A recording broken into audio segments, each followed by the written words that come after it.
আসলে a way of expression. Music is me. Music is just a mirror of ourselves.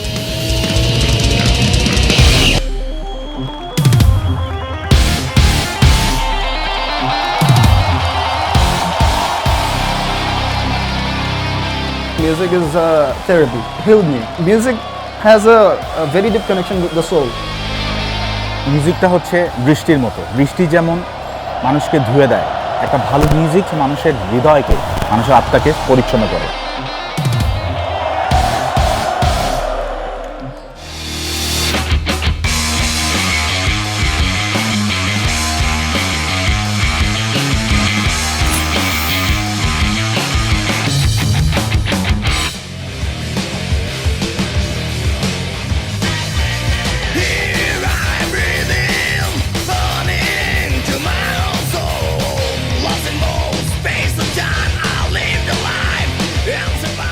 এই সভ্যতার পিছনেই কিন্তু একটা আক্রমণাত্মক মনস্তাত্ত্বিক একটা যুদ্ধ বিদ্যমান। তো সেখান থেকে আসলে আমাদের প্রত্যেকটা মানুষের ভিতরে প্রতিবাদী যে চেতনাটা, যে মনস্তাত্ত্বিক ভাবনা, সেটা সবসময় বিরাজমান। আমরা যে ঘরানার মিউজিকটা করি, হেভি মেটাল, সেই ঘরানাটা কিন্তু আমাদের সে আক্রমণাত্মক বা প্রতিবাদী চেতনাতে থেকেই আমাদের এই মিউজিক জনরাটার আবির্ভাব।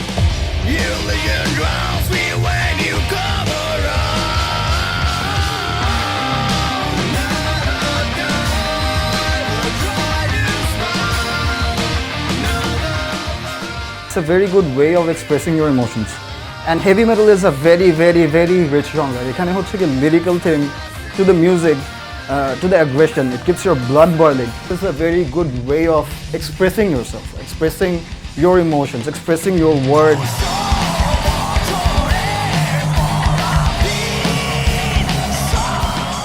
লিরিক্স কেন্দ্রিক হয় না, এখানে ইনস্ট্রুমেন্ট অনেক মেজর রোল প্লে করে।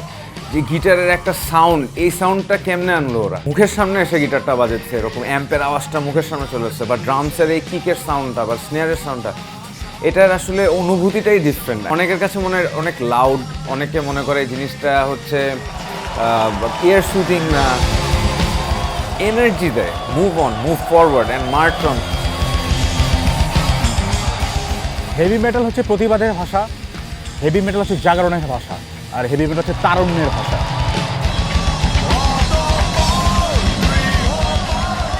It's a very youth oriented music.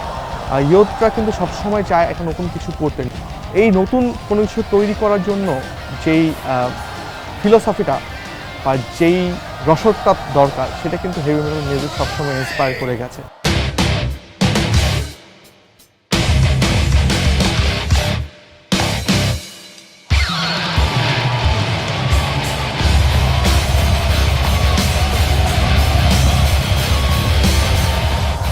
এবং আমরা যেসব ইনস্ট্রুমেন্ট প্লে করি, আমরা যেভাবে বাজাই, সেখানে কিন্তু আমরা যেভাবে চিৎকার করে প্রতিবাদ করি, হ্যাঁ, সেই আমাদের রিফ থেকে শুরু করে ড্রামস, প্রত্যেকটা জিনিস কিন্তু লাউড থাকে। কার প্রতিবাদ নিম্নস্বরা হয় না, প্রতিবাদ প্রতিবাদের মতোই করতে হবে।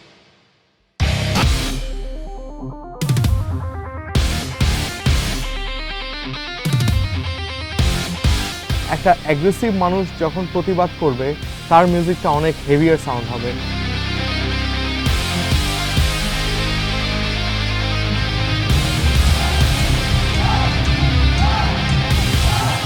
আমি আর রিয়াজ আমরা ফ্রেন্ড ছিলাম তখনকার কনটেক্সে, যেমন জুদাস প্রিস্টের Painkiller, Tornado of Souls, and Justice for All, Hollywood, এইসব গানগুলো আমরা খালি শুনতাম আর চিন্তা করতাম যে ওরা কীভাবে এই গানগুলো বাজিয়েছে, এগুলো তো আমরা কোনোদিন বাজাতে পারবো না।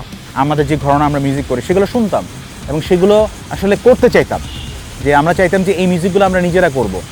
সেই ইচ্ছা থেকে ত্রিদীপের সাথে পরিচয়, এবং সেখান থেকে আসলে আমাদের মিউজিকের যাত্রাটা শুরু।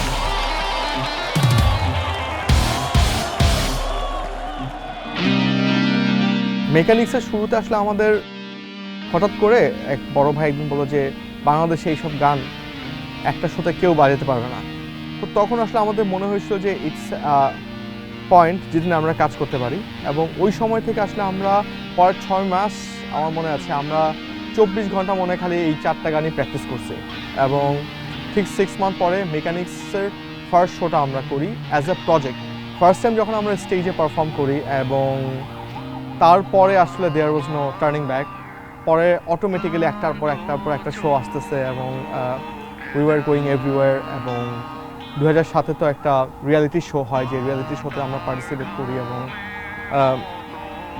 আই থিঙ্ক ওটার পরে আসলে আমাদের মেজর ব্রেকটা আসে, আমরা ন্যাশন ওয়াইড একটা অ্যাকসেপ্টেন্স পাই, আমাদের এই হেভি মেটাল মিউজিক একটা অ্যাকসেপ্টেন্স পায়।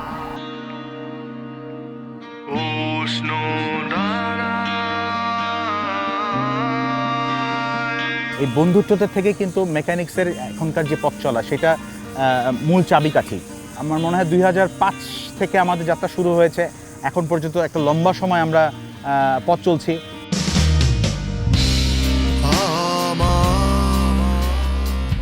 2016 ব্যান্ড ডিসব্যান্ডেড হলো আমার।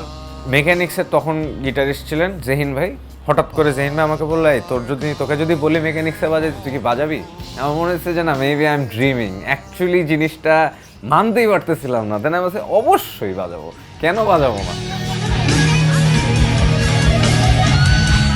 সৃজিত ভাইয়ের যে বড় ভাই সুহাস ভাই, খুব ক্লোজ বড় ভাই আমাদের, ওনার একটা প্র্যাকটিস প্যাড ছিল, ওখানে আমরা প্র্যাকটিস করতাম। তার আগে 2019-এ হঠাৎ করে একদিন সুহাস ভাই অ্যাকচুয়ালি বলে যে তুই আয়, লাইক তুই মানে মিউজিক তো করতেছিস, আই থিঙ্ক তুই জয়েন কর, গিভ ইট আ চান্স। হ্যাঁ, ফার্স্ট প্র্যাকটিসের পর থেকেই মনে হচ্ছিল যে দিস ওয়াজ আ ফ্যামিলি। ওকে, 2019-এ আমাকে একদিন ত্রিদীপ ভাই ফোন করে, তারপর থেকে আর পিছনে ফিরে তাকানো না।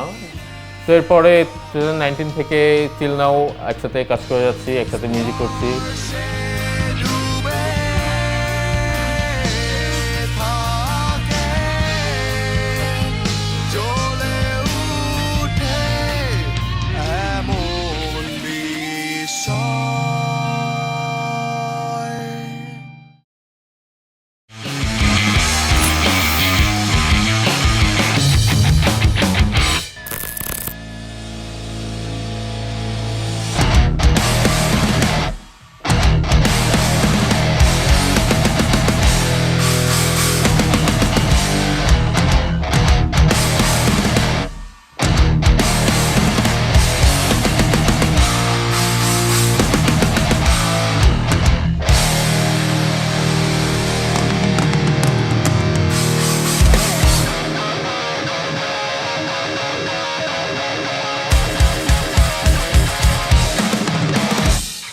আমরা 2007-এ একটা ট্যালেন্ট হান্ট প্রোগ্রামে অংশগ্রহণ করেছিলাম।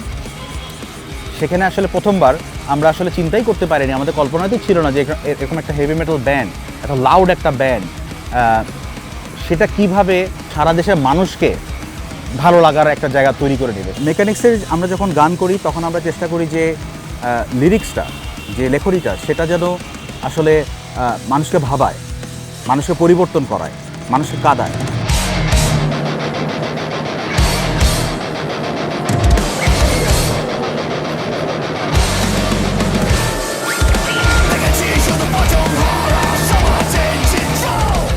If you identify or if you go through the lyrics and all, so do you want the rebel to be soft spoken and all? যখন আমরা ক্রাউড দেখি and they are willing to jump up and down and mosh pit create করবেন, এই সেই, you cannot just stand and play. প্রতিবার স্টেজে উঠে perform করা স্টার্ট করি, শ্রোতাদের মুখে যেই উচ্ছ্বাসটা দেখি, তাদের মধ্যে যেই প্রেরণাটা দেখি, তারা আমাদের গানের সুরে একসাথে তাল মেলায়, গলা মেলায়, একসাথে তারা নেচে ওঠে।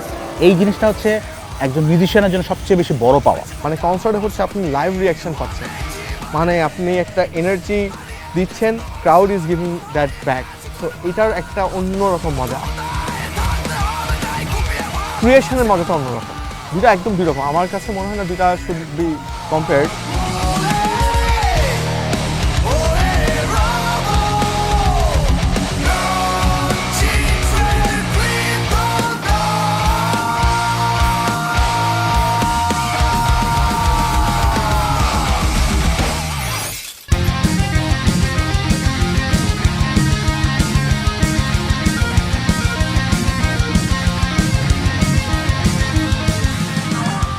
জহিন আহমেদ আমাদের সাথে অ্যাজ এ গিটারিস্ট জয়েন করেন এবং দ্যাটস আ ওয়ান্ডারফুল জার্নি আমি বলবো। মানে it's like one of the best experience আমার লাইফে, মিউজিক্যালি ফ্রেন্ডশিপ ওয়াইজ অ্যান্ড সবভাবে জেহিনের চলে যাওয়াটা আমার এন্টায়ার লাইফে সবচাইতে হার্ড, যতগুলো আমার লাইফে সবচেয়ে টাফ টাইম, হার্ডেস্ট টাইমগুলোর মধ্যে। জাস্ট আমার মনে আছে তার আগের দিন সারা রাত আমরা বসে গান বানিয়েছি, এবং ইন্টারেস্টিংলি নিয়তি গানটাই আমরা বানাচ্ছিলাম সারা রাত। আমরা যখন একসাথে ছিলাম, সকালবেলা ওর বাসায় চলে যায়, 3টার সময় আমি জানতে পারি যে হি ইজ নো মোর। আমি আসলে জেহিন ব্যান্ড মেম্বারের থেকে আমার অনেক নিজের ছোট ভাই, অনেক বেশি, মানে এটা আসলে এক্সপ্লেন করে বুঝাতে পারবো না।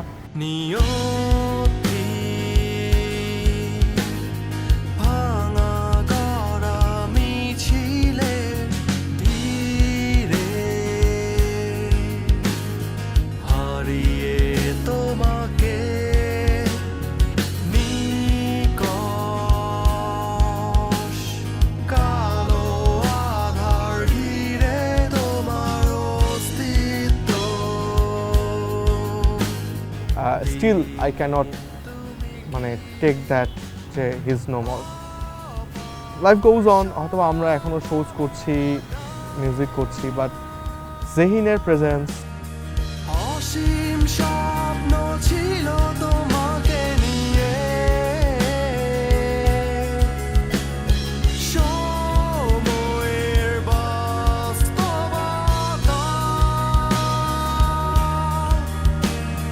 হেঁটে চলা হতো এই হাত ধরে সময়েরই বাঁকে। এবং তারপর আমাদেরকে আবার লাইন আপ চেঞ্জ করতে হয়, এবং 2014 থেকে 2016 আমাদের সাথে শাহেদ আহমেদ বাজিয়েছেন। রিসেন্টলি এই জাস্ট 2-3 মান্থস ব্যাক উনি একটা রোড অ্যাক্সিডেন্টে মারা যান।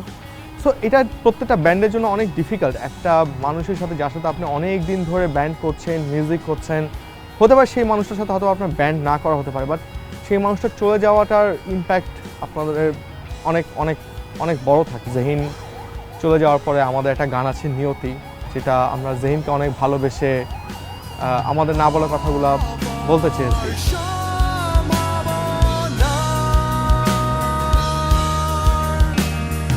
অসীম স্বপ্ন ছিল তোমাকে নিয়ে, সময়ের বাস্তবতা হেঁটে চলা হতো এই হাত ধরে সময়েরই বাঁকে।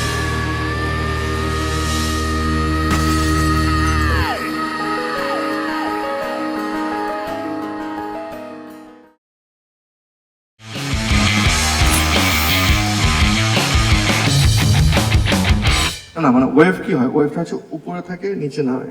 তো আমরা হয়তো শুরুটা করছি নিচ দিয়ে প্লাকিং, দেন আবার অ্যাগ্রেশন বেড়ে যাচ্ছে, আবার নেমে যাচ্ছে। সো এভাবে করলে এক্সপ্রেশন ওয়াইজ একটা ভ্যারিয়েশন থাকে।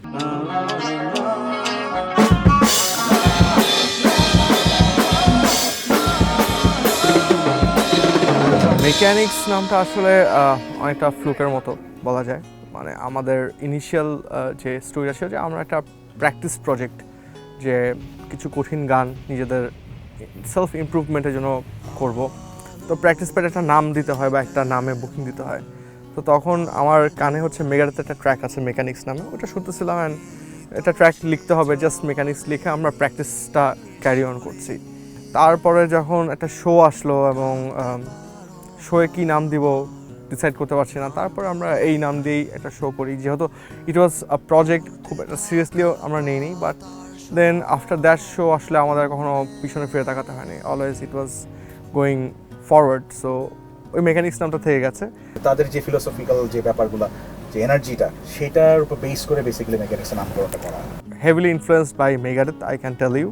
ওদের একটা ট্র্যাকের নাম থেকে আমাদের এই নামটা এসেছে, এবং দেন এটা একটা আইডিওলজি আমাদের মধ্যে আছে যে we are here to fix things.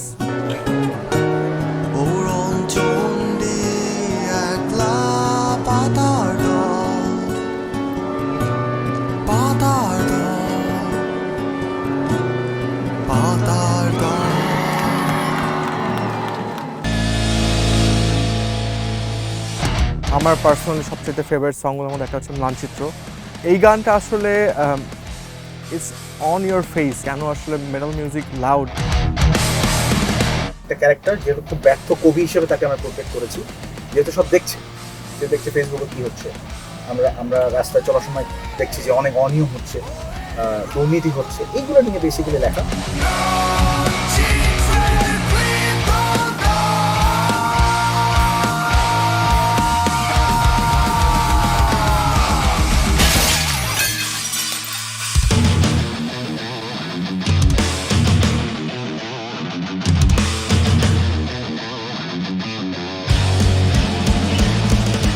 বন্ডিংয়ের জায়গা থেকে আমরা একসাথে হয়েছি, and we shared our music and thoughts.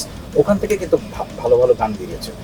এখন যেটা হচ্ছে যে আস্তে আস্তে দিন চেঞ্জ হয়েছে, টেকনোলজি অনেক কিছু চেঞ্জ হয়েছে। এখন যেটা হচ্ছে অনেক ভালো ভালো মিউজিশিয়ান আমি দেখি, অনেক ট্যালেন্টেড, বাট একটা জায়গা মিসিং আমার কাছে মনে হয়, সেটা হচ্ছে ওই ফ্রেন্ডশিপের জায়গাটা, একটা ডিস্ট্যান্স, সবার মধ্যে ইন্ডিভিজুয়ালিস্টিক একটা অ্যাপ্রোচ মাইন্ডসেট তৈরি হয়ে গেছে। ওর কারণে যেটা হচ্ছে যে ভাই ব্যান্ড কিন্তু যেটা বললো যে ব্যান্ড তৈরি করার থেকে ওইটা রক্ষা করা বেশি কঠিন। সো মূল আসলে চালিকা শক্তি ওই বন্ধুত্বটা।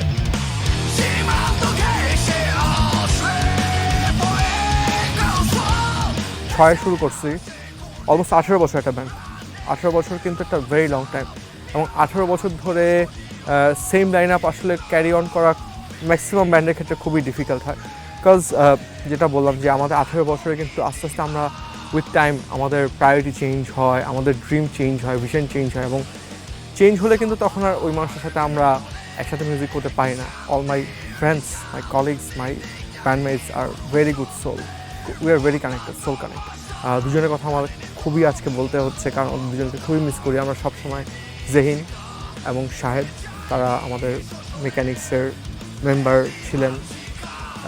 দে লেফট আস, পৃথিবীতে নাই, এবং we feel very bad, we miss them.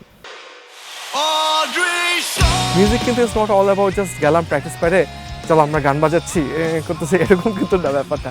It's more like একটি কই চল আসতেছে তোর বাসায়, বের হলাম সকালবেলা নাস্তা খাইতে যাই চল, হ্যাঁ আমার কোনো ব্যাড টাইমস হলো, আজকে থেকে যখন 10 বছর পরে আমরা অনেক বুড়ো হয়ে যাবো, আরও বুড়ো হয়ে যাবো, আই ডোন্ট নো তখন মিউজিকের কী অবস্থা থাকবে। বাট এই যে ফ্রেন্ডশিপটা, এই গুড টাইমসটা, আপনাদের সবার সাথে টাইম শেয়ার করতেছি, এভরিথিং ম্যাটার্স।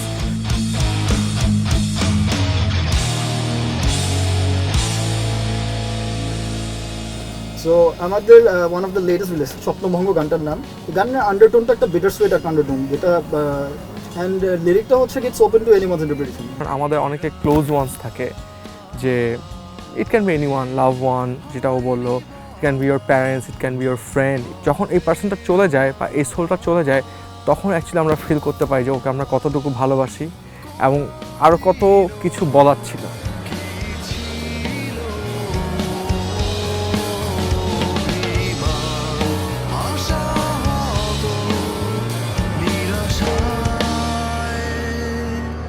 আমাদের আরেকটা ব্যালাড সং, সেটা হচ্ছে আহ্বান।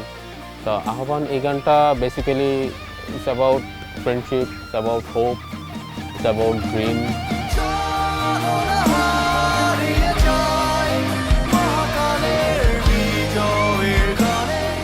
জীবনে চলার পথে অনেক কষ্ট পাবে, অনেক সময় অনেক ব্যর্থতা আসবে, ফেলিয়ার আসবে, কিন্তু এই ফেলিয়ারগুলো যদি পজিটিভ ওয়েতে আমরা কনভার্ট করতে পারি, তাহলে কিন্তু এই জিনিসগুলো থেকে আমরা আরো বেটার নিজেকে লাইফ কেয়ার করতে পারি।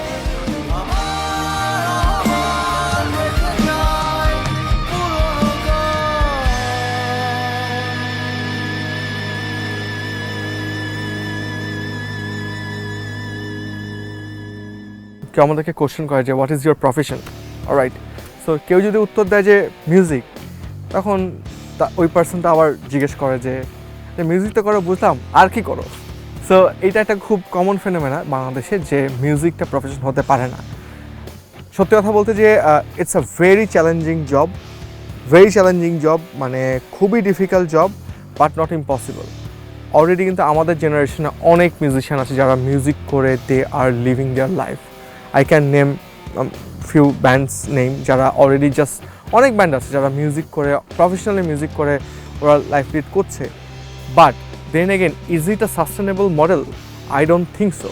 Exception cannot be an example. So 100 জনের মধ্যে যদি মাত্র 1 জন বা 2 জন করতে পারে, আর বাকি 97 বা 98% করতে পারে, তাহলে বুঝতে হবে there is a problem in the system. আমাদের দেশে এখনও আর্ট ফর্মটাকে প্রপারলি অ্যাপ্রিসিয়েট করার মতো জায়গাটা খুব কম।